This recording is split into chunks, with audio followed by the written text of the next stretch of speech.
All right, guys, welcome back to the Discovering Eden podcast. My name is Brandon, And I'm Jonathan. and apologies for the lighting. It was sunny. It is no longer. So hopefully that should be fixed next time. I do have a ring light, so hopefully that will help. You don't Um, want an old-timey lantern that we can just hold up, yeah, just lantern. Welcome to the dungeon.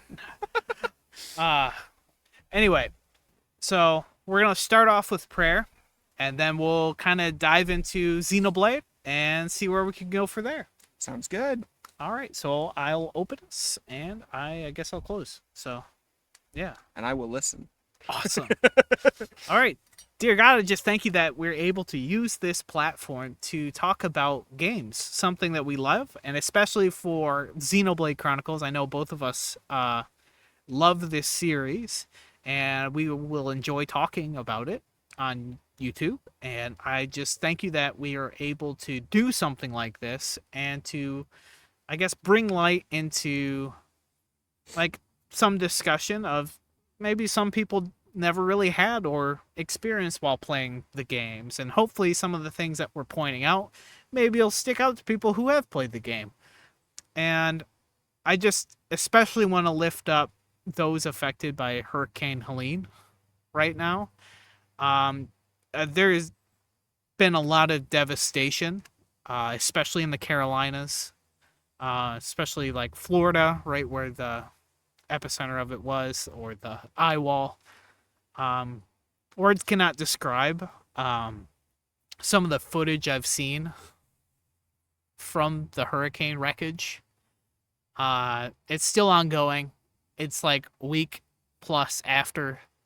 I Words cannot describe how painful it must be.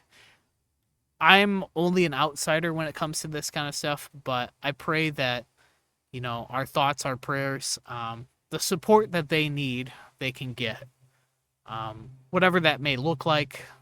Um, I just want to send a special thing there. I know not many people may be watching at this point in time since this is the beginning of the channel, but I guess it'll serve as a stamp as well of where we are and what we care about. We care about people. Um, and Lord, I just pray that you would put your healing hands around them and protect them, put a hedge of protection around them, um, and provide for them. Because a lot of them, they don't know where they're going to stay, they don't know where they're going to eat or drink, sleep, whatever. I pray that you just comfort them in the best way that you know how, Lord.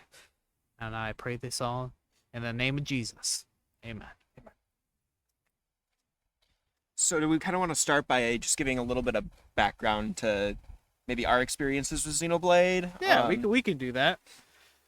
So funnily enough, I started the Xenoblade franchise. I actually, oh yeah, spoiler warning. This is another spoiler warning because So many spoilers. very much spoiler warning. If we didn't say in the last episode, so I ended up watching the story before buying the game. That's crazy to me.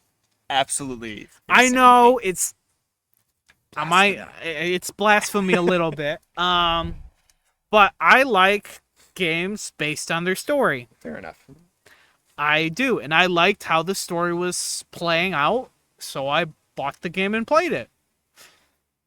And yeah, I was kind of hooked, kind of ever since. And then I waited for the next installment. And the next installment, I got the Xenoblade Chronicles game for the Wii. So not the updated versions. That I got the good old original. And boy, oh boy, could you tell it's a little older than you would think.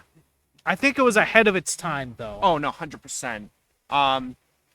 For me, personally, I didn't start with the Wii version. I started with the 3DS version. I got it for Christmas one year, and I played the heck out of that thing. I mean, hours upon hours. And then, kind of pivoting the conversation into where we're going to be going with the religious direction, I ended up getting spoiled on the ending before getting there, and it rattled me. If anybody knows anything about the ending of Xenoblade, like I said, we'll talk about it a little bit. Its ending has a very interesting turn of events. Yeah, I didn't really know how to perceive it, especially coming from a Christian perspective like I have been. Or like I grew up Christian, so I kind of, when I saw the ending, I'm like, I don't know. But the second game, I think, really completes the full picture. It gives much deeper insight into what was going on. And then you've got the third game too, which is also excellent. But they're all very good games. The game mechanics themselves got better with each game, in my opinion. 100%. Nothing more fun than in 3 recruiting all the heroes. That was one of my favorite things, but that's besides the point. I guess something we can do while entering into each of the games is let's go over what was our favorite character from each of the games as we go into the games. So what was your favorite character from Xenoblade 1? From Xenoblade 1, it's been a hot minute since I played it, but if I remember right, going back to kind of my freshman year when I was playing it for the first time, I think Dunban was the one that stood out to me. He was my favorite party member. Don't really know why. Either that or Ryan, just because, the guy's kind of a quote machine. For better or for worse. What about you, Brandon? For me, my favorite character was Melia. Melia's good too. Which, I mean, maybe it's a cop-out answer. I didn't go Shulk. At least you didn't say Ricky. Hey, Ricky's a good character in his own right. He's a little obnoxious.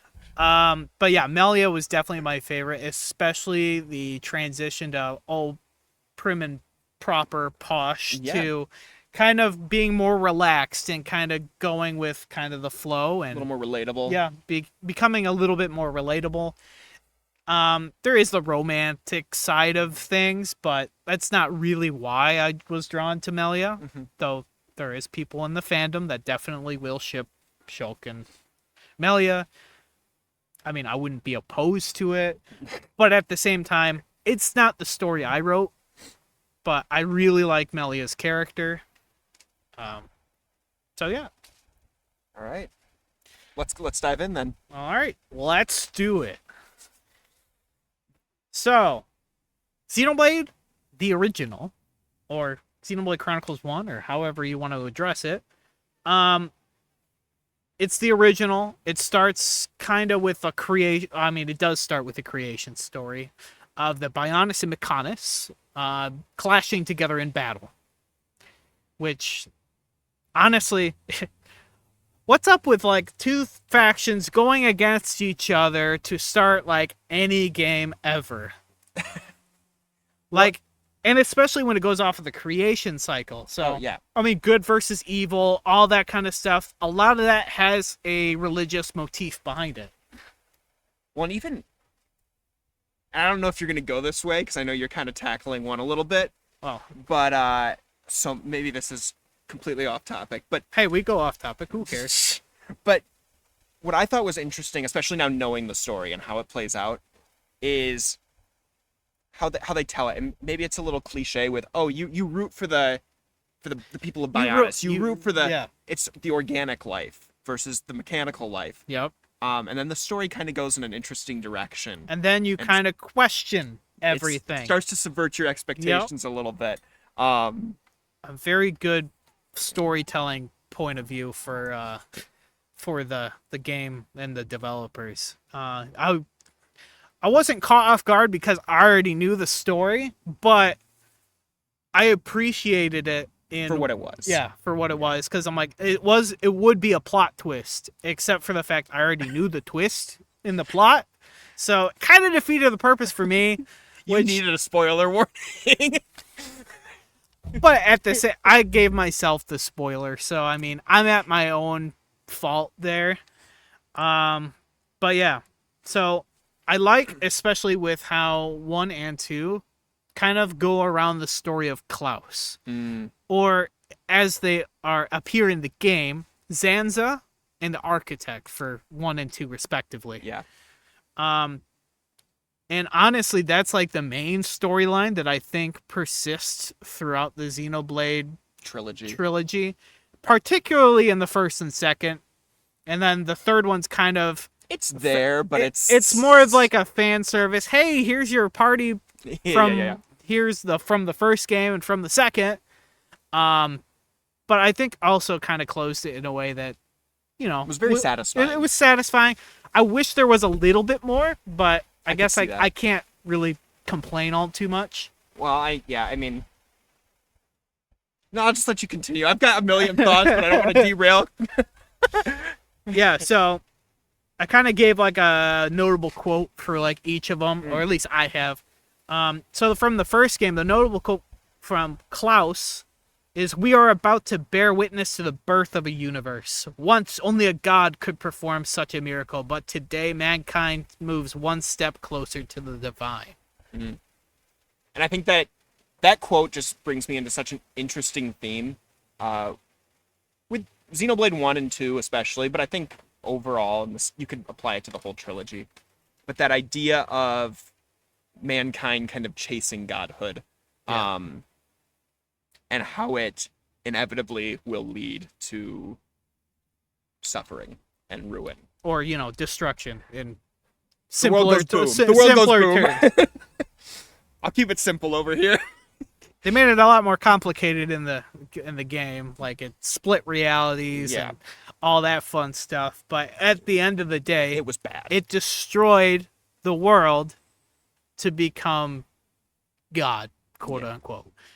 And there's a little bit of extra onto that 2 delves into, but again, one of the themes, especially for like Shulk and crew, that, and I think it's funny also.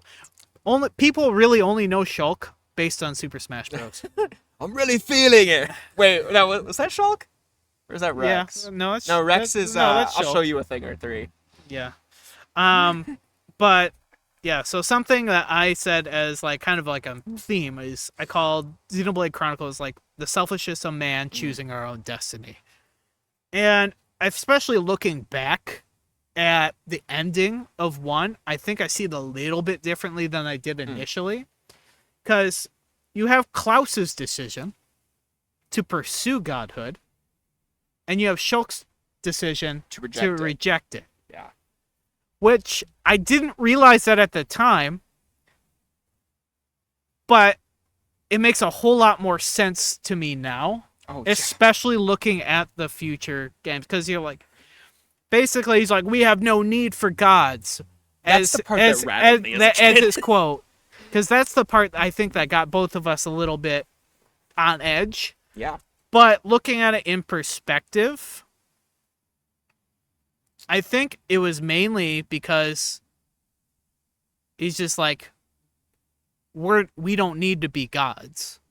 We can live lives as already, Well, like, I don't know. He says it in a way that's hard to like kind of spin one direction. well, and but even just looking at Zanza as a character or Klaus as a character, when the only perception of the divine, I guess you could put it, at least in the terms of this world, is a flawed and sinful person, why would you want to bow down to that? Really? Yeah. I mean, yeah, because if all you're seeing is like destruction, it's like, oh, your only purpose here is for food. well, yeah, 'cause You're that's- nothing but like, you're nothing but sustenance for me, is kind of what was being said of like the citizens of Bionis to Zanza. And obviously, if you're a quote unquote food supply, I wouldn't want it either. It'd be like, I don't think I'm particularly tasty. I would rather you not. I'm content being alive. Yeah. And I think that's kind of more the action, where the action comes from, Yeah. of denial and going against. So kind of a question that I kind of go into when thinking about the first one is how often do we try to take control, and how often do we want the last say? Because Zanza wanted so much for him to have control to the point of even forsaking like past friendships with Galea or Maineth to maintain that control and dominion over what he thought was his, or very prideful, greedy, selfish, whatever you want to call it. And I think that's something that I struggle with, because I mean, who doesn't want to have control of how things go? But most of the time we don't have control. It's out of our hands. And every time we want, like, in an argument, for example, like, we want to have the last say, we want to have the last laugh, we want to have the last pointed comment that we can make. But at the end of it, what's the point behind it all? Like, is there a reason why that we want to have those last things? Are we trying to win? Is there something we're trying to gain?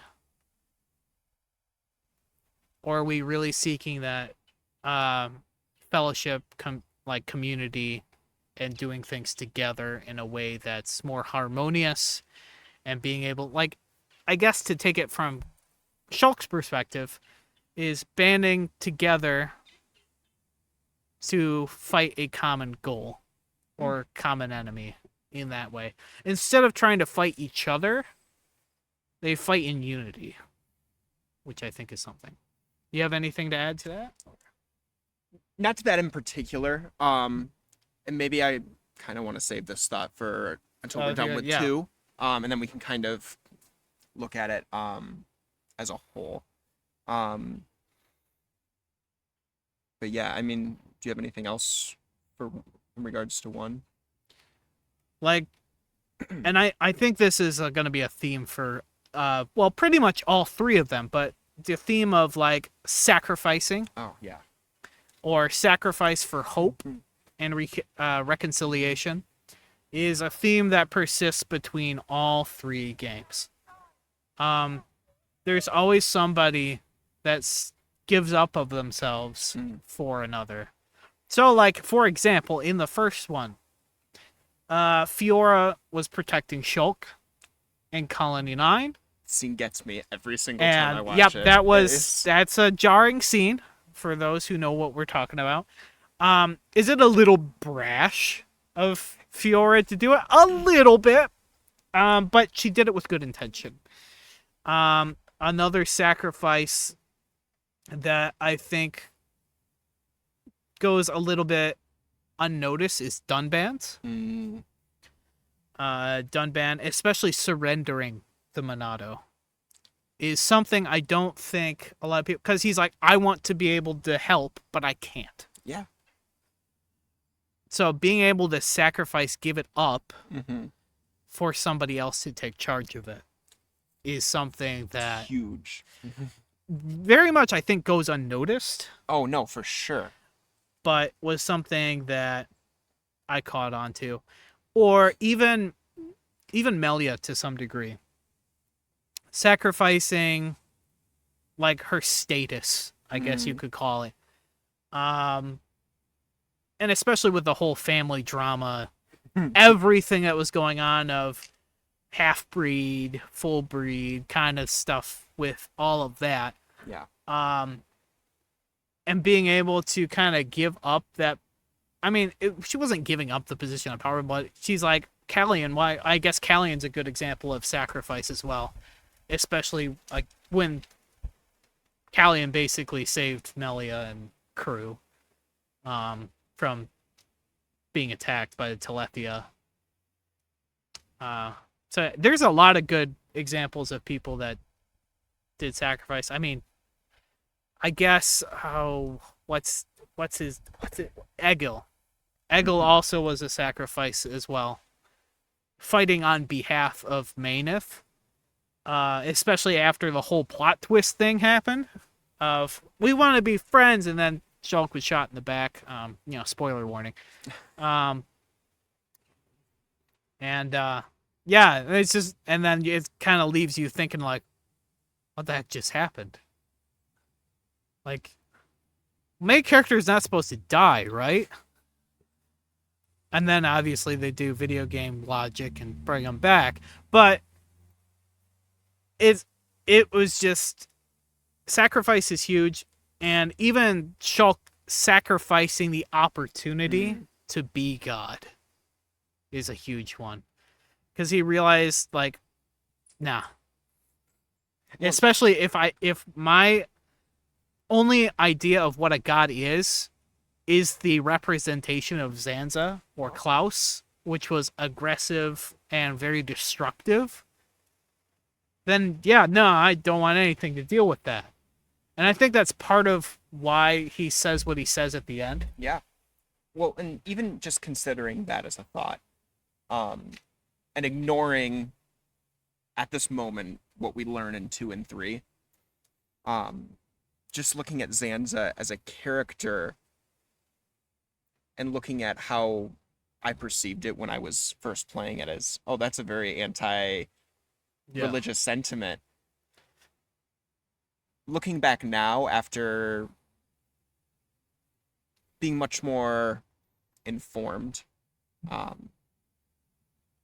what are some of the differences, or the major differences that you think, and we talked maybe a little bit about them, between just the Christian God and even Zanza himself? Yeah. Obviously, Zanza was definitely more on the selfish side of taking control. He wanted power, he wanted control. And to be able to dictate how life was. And what it said in the initially, he created the life on Bionis as he saw fit. Kind of very similar to the guide of the Bible. Create mankind. Yeah, create mankind in his image.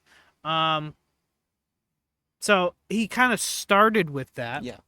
And grew to have like friendly relations until he's the one that backstabbed the Mechanis or other things. So when he was Arglin or whatever, his Arglist. Yeah, the giant. Whatever the giant, his avatar basically, and basically backstabbed Egil, by betraying and destroying lots of people. Well, and I mean, you mentioned it earlier too, but another major difference that stands out to me is using his own creation as sustenance. Yeah. That's very different. I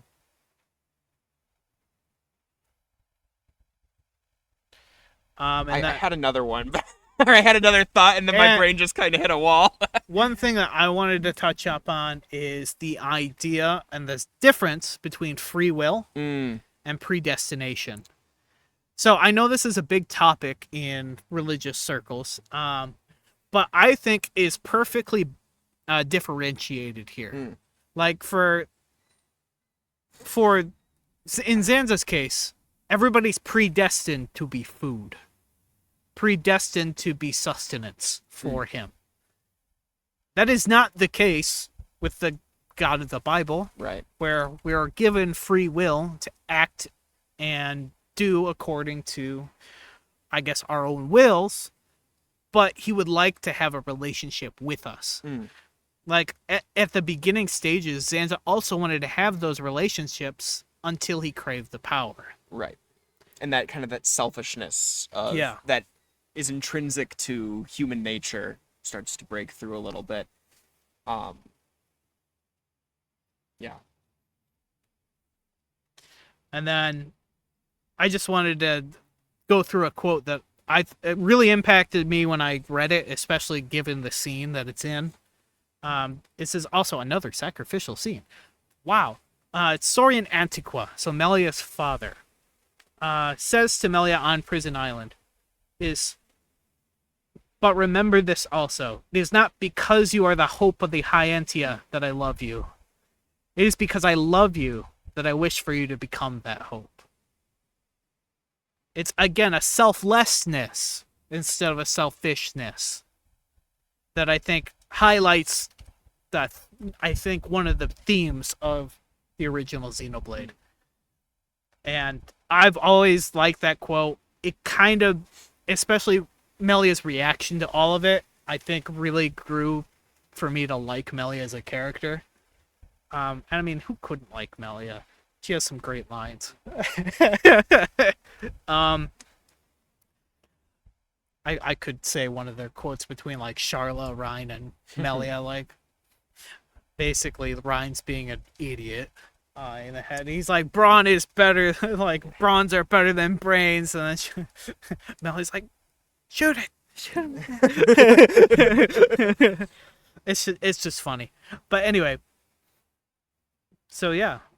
Do you have anything else to add to the first, and then we can go into the second? I know we're again creeping on the time thing again. I think we briefly touch on the second one, because I think we could spend a long time on one. Yeah. And just to make sure we get through everything. So with two, all right, favorite characters, go.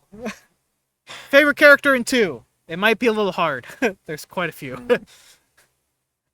I want to say Turters, but no. Hey, Turters, the mascot of everything.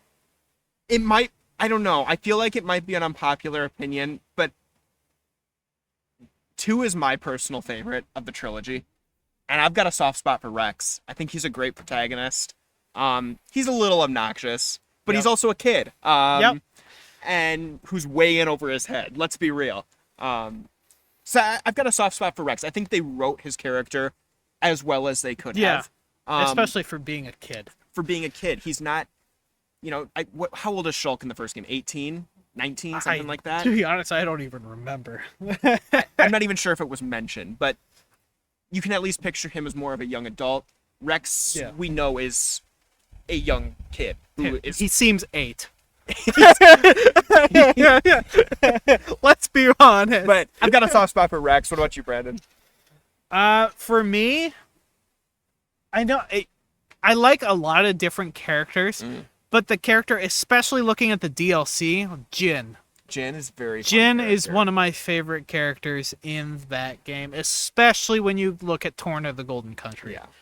Yeah. Without Torna the Golden Country, I'd probably also say Rex, but I also do like Zeke as a character. Not just because of his zaniness, but because he actually, there's a lot deeper stuff with Zeke than obviously the theatrics of Turters and company. But so obviously those would be like my 3, but especially with the Golden Country, Jin definitely takes the cake. Yeah, so Xenoblade 2 is an interesting one in that when I played it initially, I hadn't finished Xenoblade 1 at that point. I had pushed it aside because I was still, rattled by it. I hadn't come to terms with that ending yet. But I against maybe my better judgment at the time was like, I liked the mechanics of 1 a lot. We'll see if 2. And 2 surprised me a lot. In terms of its shift. Yeah. And so I think that brings me into this very basic introductory question of, what do you do when you feel guilty about something? What's your gut response? What is the human gut response to true guilt? Not just, I might have slighted somebody wrong, but when you've done something truly horrible, truly bad, that has really harmed somebody else. Honestly, and I might be saying this from Jin's perspective as well, but trying to bury it, I feel bad about it, but I can't let it show, kind of thing. It's maintaining that almost stoicism that I think a lot of guys, especially in culture, try to do, and it's just not healthy. But unfortunately, I think it is something that a lot of us do, especially when trying to cover up guilt of things that we've done, like Jim killing people, basically. being a blade, or killing Laura more specifically, because he didn't want to do it, but he's like, the only way to like save you, quote unquote, and save the memories we have together Is to take your life. is to take you, which is mind-boggling. Like, you wouldn't think of it. There's so much to unpack there. You could almost have a full episode just on Jin, which is also why I like his character. Maybe we can save that for the future, because for 2, what I really want to focus on is, again, and we talked a lot about this, our favorite antagonist of all time, Klaus. He's not really an antagonist in 2. Yeah. It's again kind of that shift, but I bring up the question of guilt because 2 is built on this idea that the world was created by a figure known as the architect. Yep. Obviously, your first inclination is, oh, that's, it's the god of the world. Yeah. When the party first meets the architect, that's when kind of this revelation that he and Zanza are the same person. 2 halves of the same person. 2 sides of the same Quite coin. literally. Quite literally. And the flip side of how do I want to phrase this? I had a phrasing in my head and like it's gone. It's gone. That happens a lot. Give me 1 second, Brandon. One. If you have And it's gone. But the Klaus we see in 2 is much more remorseful. Yeah. Compared he to understands his actions, and he's kind of in tune with what his other self is doing. And so I'm guessing, like, obviously, I'm saying this from my perspective, but like for me, I think his heart's breaking because of what he's doing. Oh, no, 100%. Especially with what I think his initial plan or initial reasoning behind what he did was doing. And he wanted to save the world from destruction, from being attacked by some mech force of some sort on Earth. So he's like, this is our chance to save it. And it's like, this was once only done by gods, now we can do it.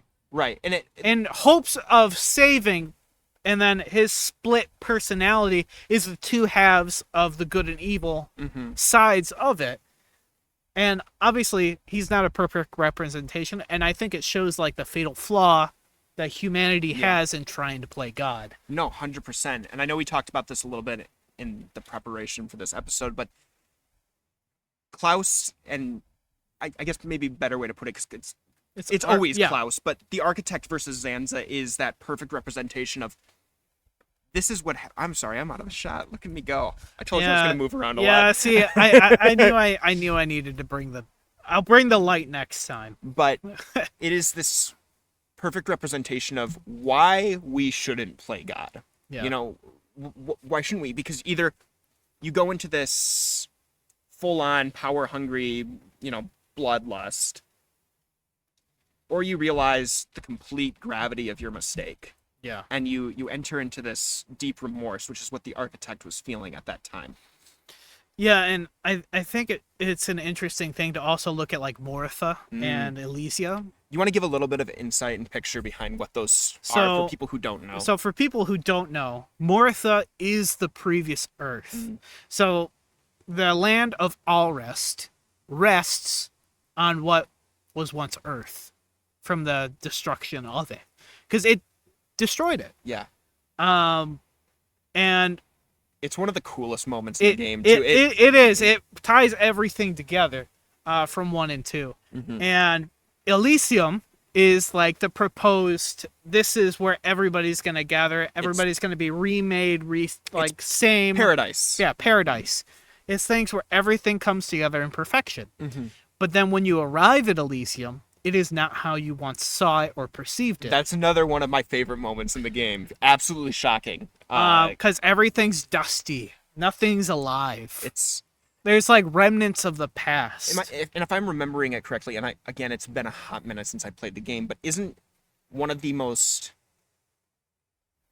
iconic scenes, and correct me if I'm wrong, but it's a playground, like an empty playground.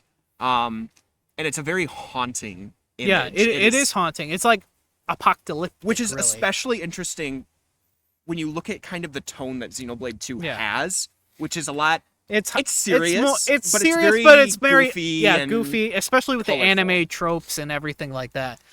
Like, and another thing too, like with Elysium, is kind of the culmination of trying to recreate what was lost.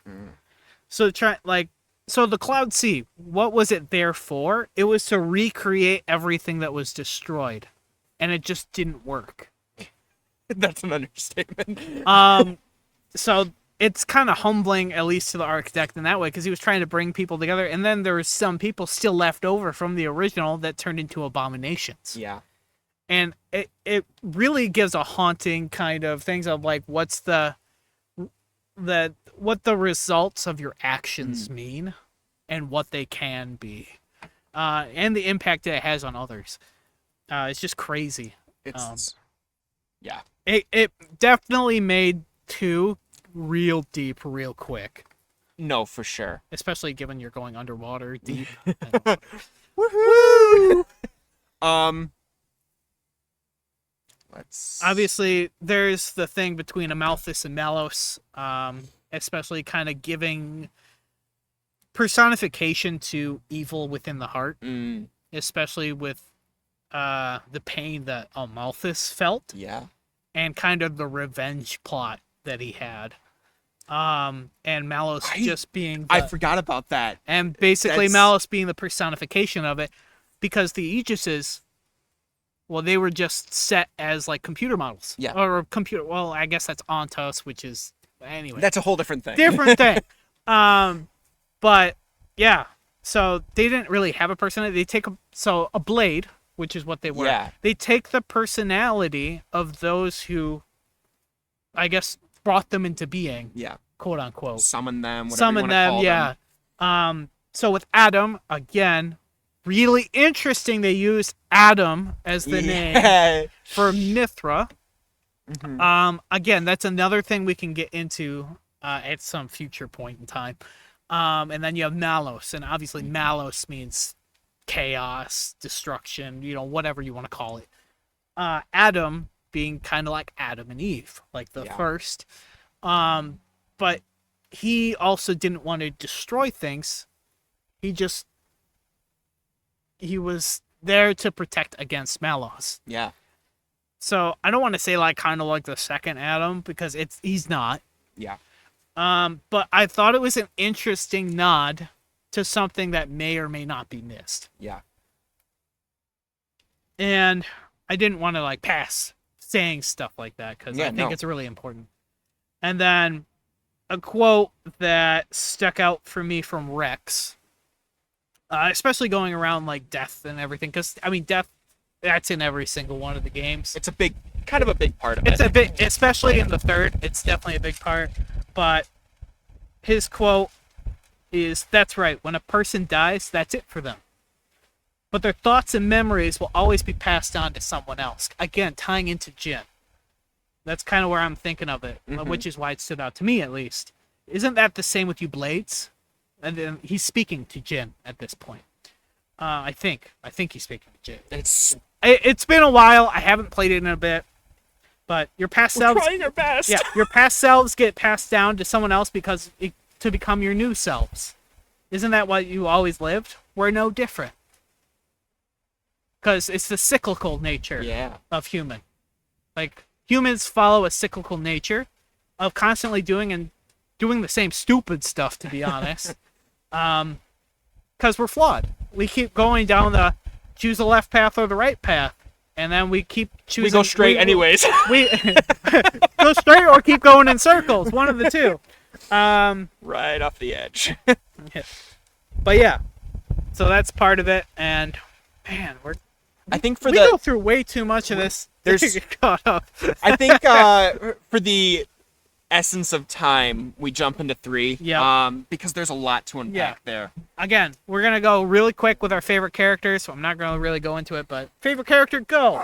This is a tough one. And so I'm gonna cheat a little bit. And cheating. It's gonna be 2. Noah and Neo. They are. Okay. They're the 2 main protagonists, but their stories are so tightly intertwined. Yep. It's hard to just pick one over the other. So yeah, that's kind of where I would go. I mean, I don't really disagree with it, but for the sake of being different and because I like this character so much, Uni. Uni. I would. I that love is- the boldness and the brashness and just the unapologetic "I am who I am" kind you know, of thing. and it's funny that you say that because it's not that I disliked Uni. I didn't at all. Yeah. She was, in my opinion, the most forgettable of the party members. Yeah, I Or mean, am I thinking of the right one? Uni is. Hyantia kind of thing. No, I was thinking of who's the. Senna. Senna. Senna is Senna's- definitely the most forgettable. That's kind of. I'm sorry. Uni. I'm sorry. No, you're right. No, Uni Uni great. is great. Uni is great. Senna Look at is me. probably the weakest character. I don't want to say she's a weak character, but She has the least amount of story. yeah, the Uni has the whole moment. Yeah, Now that I'm remembering yes. who it is with the where she Yeah. discovers her old but obviously a lot of the story goes and centers on Mio and Noah, which I mean, fair. If I wanted to do a cop out answer, I'd probably say Noah for favorite character. It's a cop out. I don't, Okay. but I'm out of here. I want to say that Uni's probably my favorite. That's a fair. But if not for the quotes. So let's And Let's, them trying to go around saying swear words by saying like spark and snuff and all that stuff. Xenoblade 3 swears. Well, that's the same in 1 as well. Yeah. And 2. So I know we're short on time, but I feel like it's especially with 3 giving a little bit of picture to how this world works is very important. Yeah. Do you want to go into that? Yeah, so the way that it's set up is it's this world that's caught in this endless am I good? No, it's just the wind was. Um Hopefully, the wind isn't bothering the mic at all. it's bothering me. Yeah, so it's this world that's caught in this endless war. The people are basically born soldiers. You know, it's all they know. And so it's kind of this cycle. And if again, it's been a minute, but they only live 10 years. Yeah. Correct. 10 turns, 10 as they call it. terms. And should you be lucky enough to survive all 10, you get a homecoming. Which is basically you're done. It's your exodus. You're done. It's your exodus from the story. Yeah. So that's a very brief, very basic overview. But I think it leads into a lot of the story's most important themes, and it gives light Yeah. to a lot of those. And again, it goes into the themes of kind of like life and death and sacrifice, all that kind of stuff, especially with like Miyabi with sacrifice, with Mio, especially the fact that it doesn't make sense. You're saving somebody who has more term than you. Again, that's kind of Miyabi and Mio's perspective there. But it's some of that kind of sticks out. Obviously, we don't have a whole lot of time because, man, we talk about things and keep going for a little bit. I have a couple of quotes that I wanted to talk about. Note of the notable quote I had from Noah from this game is, "This is the truth of our world. Memories melt in the morning light, and then a new day begins. Roads stretch out before us, so many paths. Which do you choose? That's up to you. Sometimes you might run astray. You'll stop, maybe cry in frustration, but you know, it's all right. For the roads, they go on without end. So look up, face forward toward your chosen horizon, and just walk on." Obviously, that's the ending quote of the game itself. You did say spoiler alert. Yeah, we said spoiler alert, so there you go. Is it like, it's a notable quote, but I think there's a lot of side themes and quotes that are very important and interesting things. Like a side theme of the weight of death and why we fight. Like, why are we fighting each other? Like, that's one of the things that, especially at the beginning with Vandom, he's just like, why are you fighting each other? and it's Who is the interesting enemy? In the moment, neither side can really answer the question at that beginning. No. They don't know why they're fighting. They're just doing it because it's what they've been That's told. It's all what they've been taught. that's all they've been able It's that's their all way they've of done. life. Yeah. So yeah, that's just... And especially since they're caught in like an endless loop. So for those who don't know, if they do fall in battle and die, they're reborn in a stasis pod and go back into. It's the same cyclical, continuous cycle. It's a continuous loop. Yeah. The only people that leave the loop are the ones that make it all the way to the end, and then they're cast out of the loop, which is another thing entirely. But because this is 1 and 2 coming together, Yeah. and possibly eliminating each other in the process, and they're like the idea, like I guess the antagonist Zed in this case, or Z. He's not the greatest antagonist, No. but they're like trying to they're trying to maintain a status quo of maintaining the continuous nature, and like Noah, Mio, everybody's trying to break it so that they can move forward. Interestingly enough, that also goes back to those themes of choosing your own destiny. Yeah. Kind of fighting against that. Fighting against like the predestination kind of thing. But yeah. And like some of the thing is one of the side themes is legacy and connection. Especially held between the conversation between Mio and Noah. This is from cutscene Mio's diary from chapter 1, because I looked and watched every single cutscene again from this as I was preparing, and it stood out to me immediately. So Mio starts with, "I've thought about this a lot, about what I can achieve, what I'll leave behind." And this is after they encounter like Vanda and his heroics. And if there's really any hope in that place that the man mentioned, which was Sword March, or basically the Sword of the Mechonis, actually, from the original. Such So a cool there's nod. a lot of nods and callbacks, which are really cool in this Very game. fan servicey game.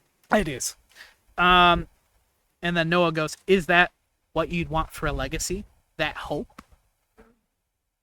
I mean, he didn't say that hope, but that's what he's referring It's to. kind of that. What It's implied. is that what you want for a legacy?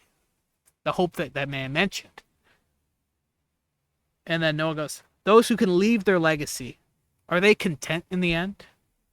Are the ones left behind, can they really come to terms with that?" And that's again stemming from his own thing with his mentor of the sending ceremony.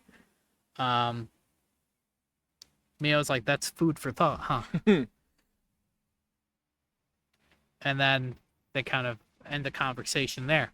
But it kind of gets you thinking of, what do you want to be remembered by? Yeah. What legacy do you leave behind? What people kind of share in, again, those memories and interactions with you? How do your actions or your thoughts remain behind for those who come after? Well, and who hasn't considered the legacy at one point in their life? Yeah. I mean, I guess tying this back into the Bible, like I think of like the fruit of the Spirit. Like, what fruit of the Spirit are we given?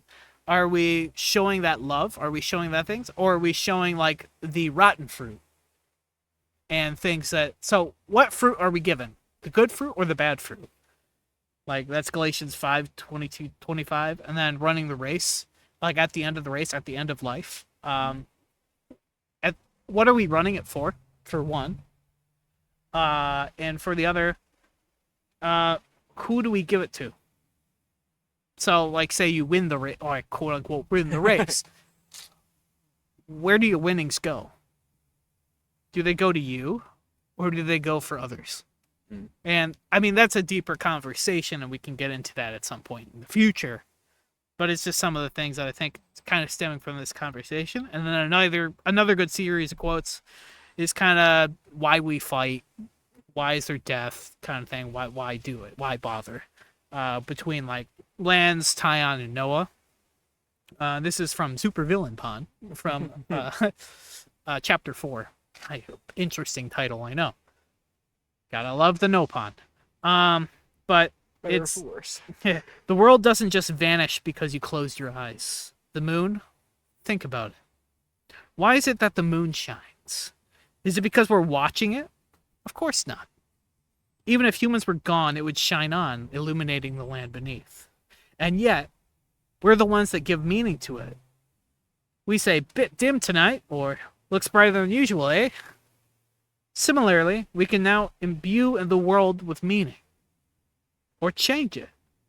It's a privilege we were lucky to obtain. That's a deep quote. Like, ho, ho, I love that one. get your popcorn out.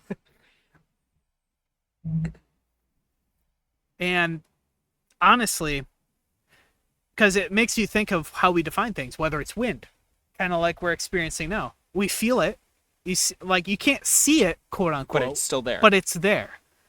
And I think that's kind of the same way we can view God. Because there's ways we can imbue life and meaning in the different things that God can do, like the little miracles that you have. So whether that's like having a child, different things like that. There's all these like little tiny miracles that we can attribute to God, even though we can't physically see God. It doesn't mean he's not there. And sometimes that could be hard for some people to think, especially like, you know, you pray to God and you're like, I can't hear anything back. Like, I nothing, I speak, nothing come back kind of thing. It's just like, okay. And it can be frustrating. It can be frustrating. difficult, and especially, you know, even for people who've been believers for years. I mean, I'm sure you still find those moments of frustration when you're just waiting for that answer, and it just hasn't. You haven't seen it yet. You haven't seen it manifest in any way, shape, or form. It can be exhausting and frustrating and tiring, but yeah. So that's some of the quotes I got, because I mean, honestly, there's a lot of good quotes. There's a lot of good things. Obviously, you can have the funny quotes of all the battle quotes and whatever, because they're hilarious. But obviously, there's some of these deeper things that are within the video games that you just wouldn't think about on first glance. yeah. And then you take a look back at it, and obviously we're approaching it from a religiosity Christian point of view. It really makes you think. And I think that's what determines how good a game is, if it makes you think. Obviously, you can play the game for the different mechanics and everything like that, and how fun it is to play, I guess. But I think especially with like those role-playing games, right? It's the ones where you can immerse yourself in the story that I think really speak to me. And maybe that's because that's the kind of nerd I am. Nerd corner. Shameless plug. I mean, this is the channel, so yeah. You got me. But, I mean, I've always been like a story-driven guy. Yeah. I mean, I like the idea of going open world and all that kind of stuff, but having some story background and understanding kind of the whole world, as it were. Yeah. Like, especially kind of tying back to almost like the Legend of Zelda. There's so much in that universe that builds up the background information. Yeah. Considering, I mean, look at the timelines. Now there's 3 timelines, and all these other games fit in some sort of path, and then it's confusing and all that stuff. What are you talking But about? it's deep. It's very deep. And I think Xenoblade's much the same, and obviously we're getting real close on time. But, yeah. Is there anything else that you wanted to add for the third before we end it? Not that I can say in 2 minutes. No, yeah. Obviously that was it's a very truncated version of it, because honestly we could talk about 3 a you lot could talk deeper. about, honestly, all 3 of them. Yeah, all 3 of them Um, for a long period of time. but hopefully this gave a new perspective to those games. Yeah. And some of our favorite characters Yeah. in them. Obviously, not everybody's going to have played the Xenoblade trilogy, and I understand it, especially since it's like hundreds of hours of gameplay. Especially if, you include the DLC Yeah. and all that stuff. All right. Well, the next time we will meet with you guys, it will be, I think, on movies. Ooh. Woo!